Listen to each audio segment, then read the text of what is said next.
Indonesia sedang memasuki babak paling krusial dalam sejarah fiskalnya.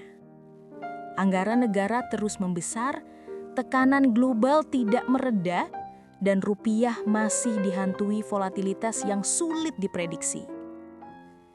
Di tengah situasi ini, ada satu angka yang makin sering dibicarakan, tapi jarang benar-benar diungkap sisi terdalamnya. Utang Indonesia.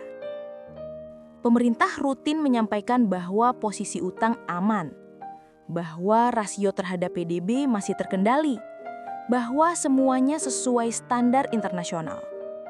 Tapi yang tidak pernah dijelaskan adalah apa saja resiko di balik angka-angka yang tampak baik itu. Bagian mana yang membuat APBN rapuh, dan bagian mana yang sesungguhnya menentukan kekuatan ekonomi Indonesia ke depan. Hari ini, kita akan membongkar 4 sisi gelap utang Indonesia.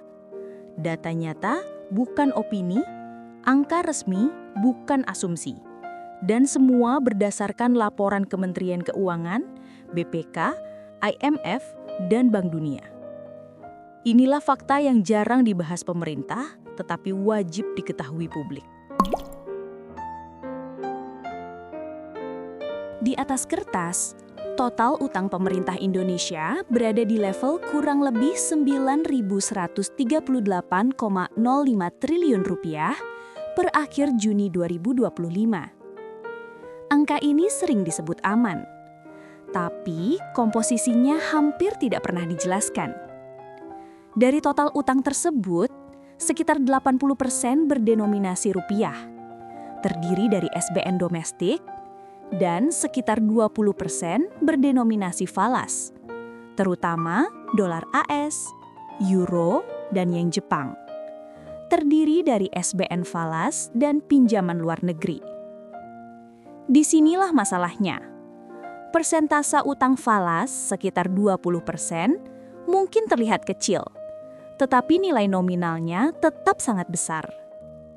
Saat rupiah melemah, seluruh cicilan pokok dan bunga falas ikut naik drastis dalam rupiah. Satu pergerakan kecil saja, misalnya rupiah melemah Rp300 terhadap dolar, bisa menambah beban APBN hingga triliunan rupiah, tanpa pemerintah menambah utang baru. Inilah sisi gelap pertama. Bukan jumlah utangnya yang berbahaya, tetapi ketergantungan terhadap mata uang asing yang membuat APBN sangat rentan terhadap gejolak global. Semakin global tertekan, semakin mahal membayar utang kita. Pemerintah sering bicara tentang total utang, tapi jarang bicara tentang bunganya. Faktanya, pembayaran bunga di tahun 2024 mencapai Rp441 triliun. Dan target bunga 2025 APBN mencapai Rp552,9 triliun. Ini artinya, setiap tahun Indonesia menghabiskan lebih dari setengah kuadriliun rupiah hanya untuk membayar bunga, tanpa mengurangi pokok, tanpa membuat utang turun. Triliunan rupiah itu jauh lebih besar dari total anggaran Kementerian Kesehatan, atau seluruh anggaran perlindungan sosial di banyak daerah. Dan yang paling gelap adalah ini. Dalam 5 tahun terakhir, beban bunga utang terus mengalami peningkatan signifikan. Kenaikan pagu bunga 2025 saja mencapai 25% dari realisasi 2024. Dan tren ini belum menunjukkan tanda-tanda berhenti. Hal ini sangat jarang, bahkan hampir tidak pernah dibahas. Tapi sebagian besar pemerintah daerah di Indonesia juga memiliki utang. Total utang Pemda pada tahun 2024 kurang lebih 29 triliun rupiah. Angkanya memang kecil dibanding pusat, namun masalahnya bukan jumlahnya, melainkan memburuknya kualitas pengelolaan dan potensi kerugian. BPK menemukan tingkat tindak lanjut rendah. Nilai kerugian daerah atau BUMD yang belum dilunasi mencapai 1,45 triliun rupiah per semester 1 2024. Dan adanya masalah klasik. Banyak Pemda yang terlambat bayar utang kepada kontraktor, memakai pinjaman untuk belanja tidak prioritas, dan memiliki utang yang tidak tercatat dengan benar. Jika pusat mengalami tekanan fiskal, daerah juga ikut goyah. Utang daerah adalah lubang-lubang kecil yang jika dibiarkan, pelan-pelan membentuk krisis struktural yang mengikis akuntabilitas. Pertanyaan besar yang sering muncul, apakah Indonesia aman dari krisis utang? Secara angka rasio, jawabannya ya aman. Rasio utang terhadap PDB adalah 39,86%. Sumber Kementerian Keuangan Utang Pemerintah Pusat Juni 2025. Batas aman negara berkembang menurut IMF adalah kurang dari 60%. Namun sisi gelapnya ada di tempat lain. Pertama, Indonesia menghadapi refinancing besar. Utang jatuh tempo pada tahun 2025 saja diperkirakan mencapai 800,33 triliun rupiah.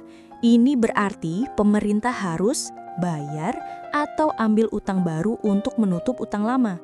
Jika pasar sedang tidak stabil, refinancing menjadi sangat beresiko. Kedua, proporsi falas membuat APBN rentan gejolak global. Meskipun porsi falas turun menjadi 20%, celah ini tetap membuat beban APBN langsung naik saat rupiah melemah. Ketiga, beban bunga terus membesar.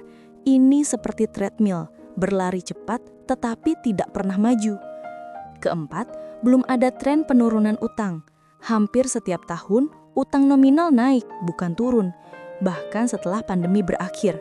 Ini artinya secara teknis Indonesia aman, tetapi secara struktural rentan. Itulah sisi gelapnya. Angka rasio tidak menggambarkan seluruh resiko.